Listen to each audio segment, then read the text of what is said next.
और बुद्धि के सही होने के उपाय सब महापुरुषों ने एक बताया, वो है सत्संग।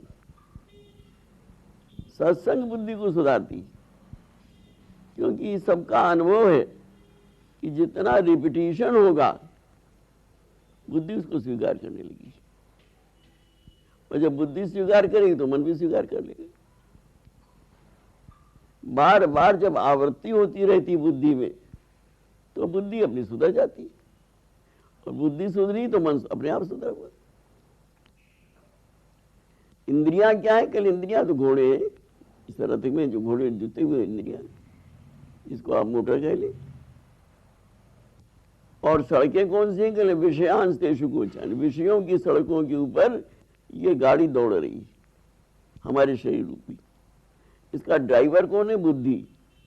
मन कौन है? कल मन है स्टीयरिंग, और मालिक कौन है? कल मालिक है आत्मा। पर मालिक से कुछ नहीं होता है, सब कुछ ड्राइवर के हाथ में है। मालिक सो जाए तो कोई हर्ज नहीं, ड्राइवर को नहीं सोना चाहिए।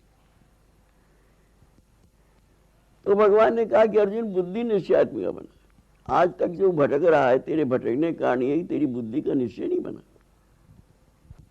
तू सत्य का निर्णय नहीं कर पाया। सत्य के निर्णय के संबंध में तीन सिद्धांत हैं।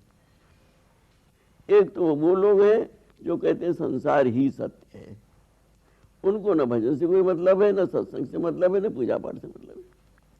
दूसरे वो लोग हैं जो कहते हैं संसार भी सत्य है और भगवान भी सत्य है। वो कभी भगवान की ओर जाता है मन उनका, कभी संसार की ओर जाता है। और तीसरे वो हैं जो कहते हैं वही सत्य है। तो जो ये कह रहा वही सत्य है वही प्राप्त करेगा। अभी तक तो हम दो सत्यों के पीछे पड़े थे, तो सत्य का निर्णय हो जाए तो बात बन जाए। तो बुद्धि में जिस चीज की बार बार आवृत्ति होती बुद्धि से पकड़ लेती।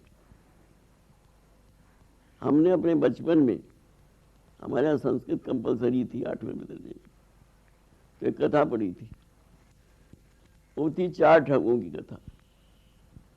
उस समय तो इम्तिहान में पास करने के लिए कथा याद कर ली, लेकिन कथा का महत्व तो अब समझ में आया है। 4 ठग थे। एक आदमी को देखा उन्होंने बाजार में कि वो बछड़ा खरीद रहा है, बछिया खरीद रहा है। चारों ने कहा बड़ी सुंदर बछिया, इससे लेनी चाहिए। कैसे ले? कोई क्यों दे देगा अपनी वस्तु? चारों ने एक प्लानिंग बनाई। उस ब्राह्मण के रास्ते में, तो गांव का रास्ता तो उसमें चारों जो है एक एक फरलांग की दूरी पर रुक गए। जब ब्राह्मण पहले जगह पहुंचा तो उस ठग ने उसको बड़ा साष्टांग दंडवत किया। बोले महाराज आज तो हमारे भाग्य खुल गए, आप जैसे विद्वान के दर्शन हो गए, तो इससे बड़ा पुण्य क्या हो सकता है। सारी बात करता रहा, हमने आपकी वहाँ कथा सुनी थी, ये सुना था, बड़ा आपका प्रभाव है ये। ब्राह्मण बड़ा प्रसन्न हुआ, क्यों? प्रशंसा सुन के सबको प्रसन्नता होती। थोड़ी देर बाद बोला कि महाराज एक बात पूछे। कि पूछो। ये गधे का बच्चा कितने के लाए हो? पूछा उसने, गधे का बच्चा कितने के लाए हो? उसने कहा गधे का बच्चा, ये तुम बच्चियां लाए। किसके लिए? अरे बच्चे हैं, बड़ी होगी, गाभिन होगी, दूध देगी, बच्चे दूध पिएंगे। फिर हमारे हमको तो गधे का बच्चा दिखाई पड़ता है। ब्राह्मण चल दिया, सोचा इसका कोई स्क्रू लूज होगा। दूसरी जगह पहुंचा, क्योंकि उनकी तो फलांग पर पड़ाव था, उसने भी उनको दंडवत की। उसने भी दुनिया भर की बात पूछी, आपकी हमने उस गांव में कथा सुनी, वहां कथा सुनी, ये सुनी, अब तो महाराज बड़े विद्वान हो, आपका क्या कहना। बड़ा ब्राह्मण प्रसन्न हुआ। छूटते उसे पूछा, महाराज एक बात बताओ, ये आप तो ब्राह्मण हो, ये गधे का बच्चा क्यों लाए हो?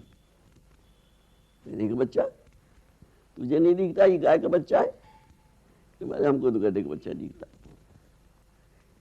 ब्राह्मण सोचा कि भाई उसने भी सही बात की थी, बाकी बात तो सही करता रहा। एक ही बात उसने कही, गधे का बच्चा, और दूसरा भी कह रहा है कहीं गधे का बच्चा तो नहीं है। 2 बार आवृत्ति हुई ना, उसने उसको हाथ फेर के देखा, नहीं भाई गाय का ही बच्चा है। फिर चल दिया। जब तीसरी जगह पहुंचा, तीसरे ने भी सारी बातें की, सारी बात हुई। महाराज बड़ा दुख होता है, अरे आप ब्राह्मण हो, आप विद्वान हो, आप पंडित हो, और आप गधे के बच्चे को कंधे पर रख के लिए जाते। ये तो घोर कलयुग आ गया महाराज। अब ब्राह्मण सोचने लगा कि मैं कहीं ठग तो नहीं गया। देखिए ठगा नहीं गया, अब ठगा जा रहा है। कहता मैं कहीं ठग तो नहीं गया। क्यों? अब सब उसी दिशा में सोचने लगा। जब मैंने ये बच्चियाँ खरीदी थी, उस समय कुछ अंधेरा सा हो रहा था, और फिर मैंने जितने पैसे गए उतने पैसे वो मान भी गया। तो ऐसा तो नहीं कि उसने कि गाय के बच्चे के बजाय हमको जो है गधे का बच्चा दे दिया। ये सोचता चला जा रहा था, तब तक चौथा मिल गया। चौथे ने भी जब सब यही बातें रिपीट कर दी, तो ब्राह्मण ने कहा कि हम ठग गए, उसको वहीं पटक के चलाया। ये सब कैसे हुआ? बार बार की आवृत्ति से। ये साइकोलॉजिकल है, ऐसी कोई बात नहीं। आप अच्छे खासे स्वस्थ हैं, 4 आदमी मिलकर आपको बीमार बनाना चाहें तो बीमार बना देंगे। एक ने कहा कि आप कुछ बीमार थे क्या? नहीं, बीमार तो नहीं थे, आपके चेहरे पर कुछ पीलापन दिखाई पड़ रहा।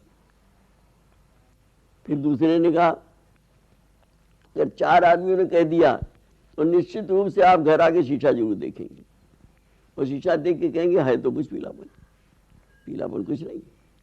ये कैसे हुए? 4 आदमियों कैसे हुए? जो चीज किसी को पागल बनाना हो, 4 आदमी उसे कहना शुरू कर दें, तुम बहकी बहकी बात करते हो। जो सीधी बात करने वाला हो बहकी बात करने लगेगा। यही सिद्धांत बुद्धि का है। बुद्धि में जो बार बार आवृत्ति होती है उसको ग्रहण करती है। अब सत्संग की आवृत्ति हुई तो घंटे भर, और 23 घंटे कौन सी आवृत्ति हुई? संसार की। तो संसार ग्रहण करेगा, सत्संग ग्रहण करेगा। तो हम जैसा आपसे कह चुके कि भाई हम तो हरिवंश महाप्रभु के अनुयायी हैं। हरिवंश महाप्रभु ने इस जगत को एक नया मार्ग दिया। हम प्रामाणिक ग्रंथ सेवक वाणी को मानते हैं। सेवक वाणी क्या कहती है? कर्म धर्म को करहु वेद विधि, को बहु विधि देवतन उपासी, को यम नेम करत अपनी रुचि, को अवतार कदम्ब निवासी, और को तीरथ तप ज्ञान ध्यान व्रत, और को निर्गुण ब्रह्म उपासी, तो मन क्रम वचन त्रिशुद्ध सकल मत, हम श्री हित हरिवंश उपासी। सेवक जी कह रहे मेरा किसी से विरोध नहीं है, इसका जो मना वैसो करो। अगर तुम्हारी समझ में यह आता है कि वेद के अनुसार कर्म धर्म करनी चाहिए, करो। तुम्हारी समझ में आता है कि देवताओं की उपासना करनी चाहिए, करो। तुम्हारी समझ में आता है कि यम और नियम करने चाहिए, करो। तुम्हारी समझ में आता है अवतारों की उपासना करनी चाहिए, करो। जो तुम्हारी समझ में आता, तुम्हारी समझ में आता निराकार की उपासना करनी चाहिए, करो। लेकिन हम अपनी बात जानते हैं कि हम जो है वो श्री हरिवंश ने जो हित प्रदान किया, हम तो उसके उपासी हैं। और भाई हम लोग बोलते भी हैं, जब संध्या आरती हो जाती है उसके बाद दोहे कुछ बोले जाते हैं, उसमें ये बोलते हैं हित की यहाँ उपासना, हित के हैं हम दास। हम कभी नहीं कहते कि श्री राधा दास है या ठाकुर जी के दास है, हम तो कहते हैं हम तो हित के दास हैं। तो हित ही जो है उनका मुख्य। क्योंकि हरिवंश महाप्रभु का कहना यह है कि प्रेम ही स्वतंत्र और अंतिम सत्ता है।